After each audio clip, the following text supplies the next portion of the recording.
Good morning everyone, welcome to my channel and it's me again, ang inyong chismosong ka-Aldab vlogger.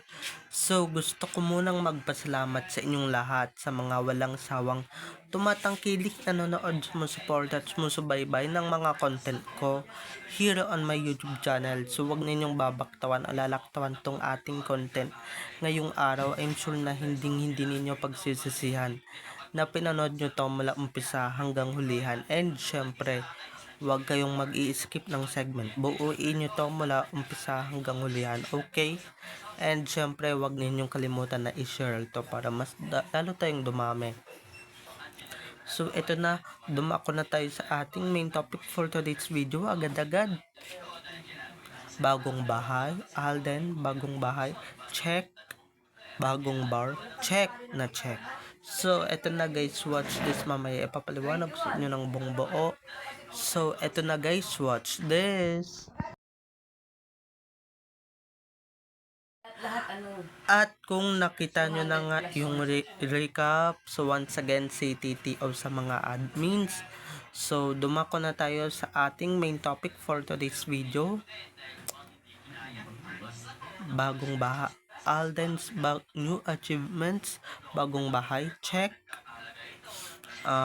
Bagong bar. Check na check. Pero di pa ako sigurado kung bagong bar kasama yon. Pero I'm sure guys na may bagong bahay na siya na pinapatayo. Basta around the metro or around Laguna to na pinapatayo niya ng bonggang-bongga. 'Di ba? Hindi yung iba dyan na at I'm sure guys, marami na naman na iinggit yan dahil alam nyo naman kung gaano kayaman at kung gaano ka-successful si Alden kasi nga, 'di ba, siya na mismo yung mayaman, siya na mismo yung may sariling mga bahay. Take note mga bahay dahil alam niyo naman guys kung gaano nakarami yung bahay nila ni Alden or bahay ni Alden. And syempre, isa na dyan um, yung ano nilang mag-asawa nila ni May, yung properties. At guys, napakadami ng negosyo ni Alden. So marami na naman guys ang maiinggit niyan at marami na naman ang mai-insecure niyan. 'Di ba? Si Alden guys, lahat ng trabaho pinasok niyan or 'di ba? Maski pagdedirect pinasok na niyan para lang mas lalong kumita, hindi lang yung pagiging artist. Di lang yung pagiging artista niya lang ang kinabubuhay niya, diba? Maski nung nag-gaming siya and syempre etc. At kung ano na yun, at yan na yung mga fruit of his labor or diba, of hard work. Yan na, nagbubunga na ng maganda, nagbubunga na ng bongga ang kanyang pinaghihirapan. Grabe si Alden, ganyan na pala kayaman si Alden. Hindi katulad ng iba, 'di ba? Wala pang napupundar, wala pang naa-achieve. Wala pang naa-achieve sa buhay, for mayayabang lang, 'di ba? Di katulad ni Alden, 'di ba? Hindi na nga mayabang, may mga naa-achieve pa talaga, may naa-achieve pa ng bonggang-bongga, 'di ba? Hindi, at ako nako, I'm sure maraming mai-insecure dyan, maraming mga mai-insecure at maraming magiging maraming magiging ingit dyan kay Alden kasi nga, diba, si Alden yung pinagpala sa lahat, hindi gaya ng iba dyan na kahit anong character na yung pinasok, kahit ano ng role ang pinasok sa TV, wala pa rin, diba? Wala pa rin talaga ng bonggang-bongga.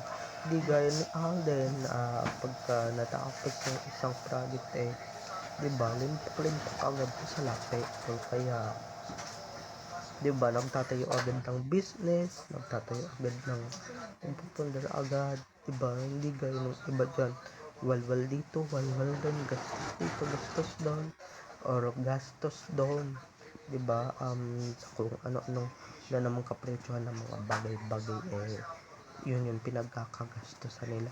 Pero si Alden talaga, yung mga perang kinikita niya, diyan na pupunta, and syempre sa mga businesses niya, sa mga AR foundation niya, diyan na pupunta yan.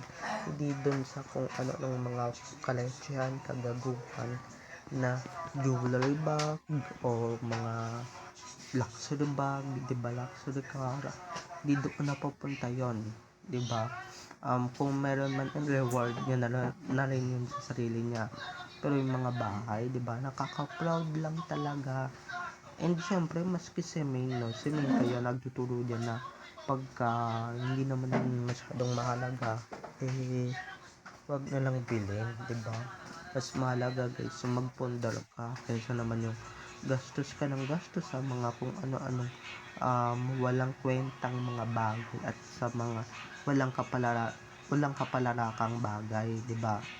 Hindi gaya nung iba na makatikim lang ng konti sa lapi, gastos dito, walwal dito, diba, pasal dito, pasal doon, na hindi na nakakala mo hindi na uubusan ng pera, pero pagka naubos magrereklamo agad, diba?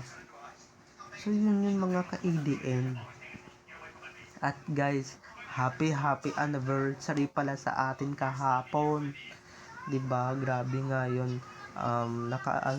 Nakapaldo na tayo, nakaalgos na tayo sa 10 years.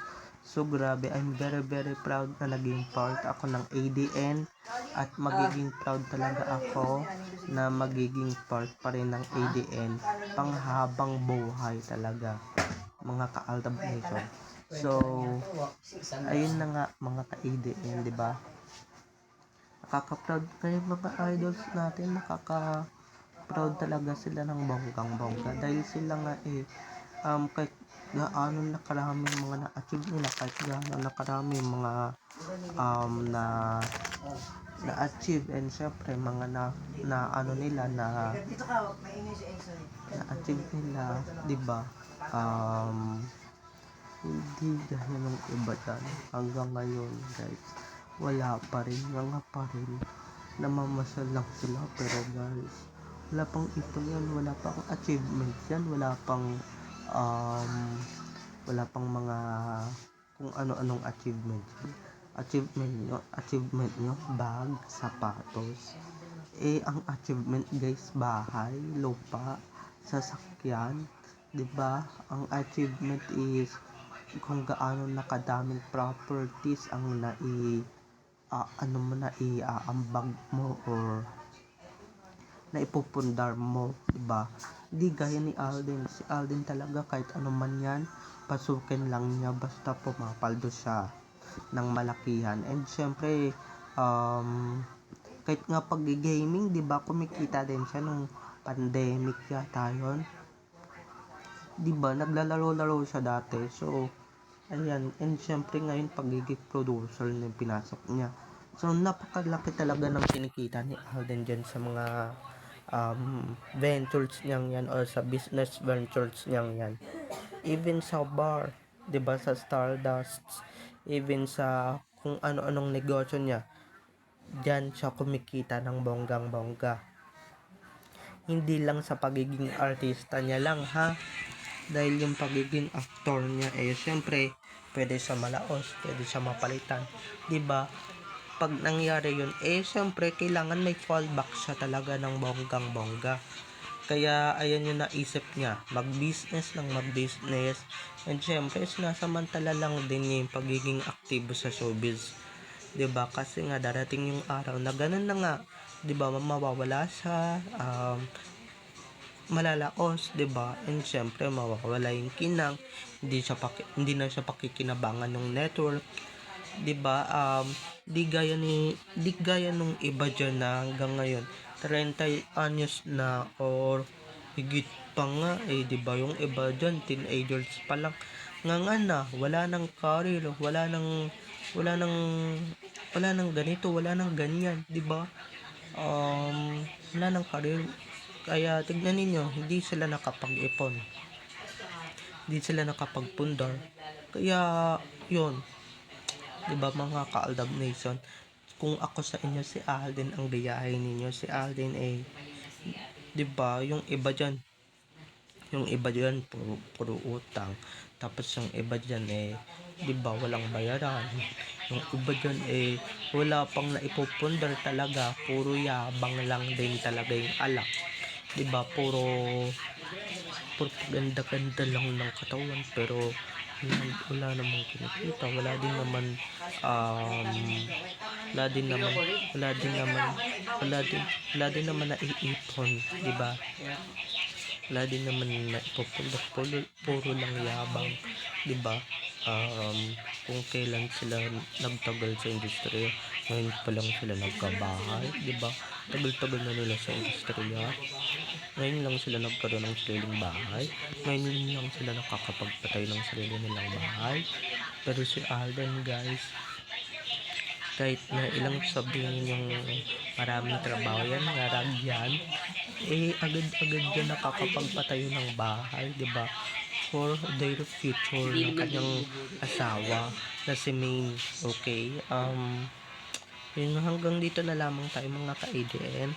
So, don't forget to subscribe to my YouTube channel. And syempre, huwag ninyong kakalimutan na i-click ang notification bell para sa ganon ma-notify kayo sa mga susunod ko pang i-upload na mga videos tungkol kina Maine at Alden, and syempre tungkol sa kanilang mga buhay-buhay inside or outside man yan sa showbiz.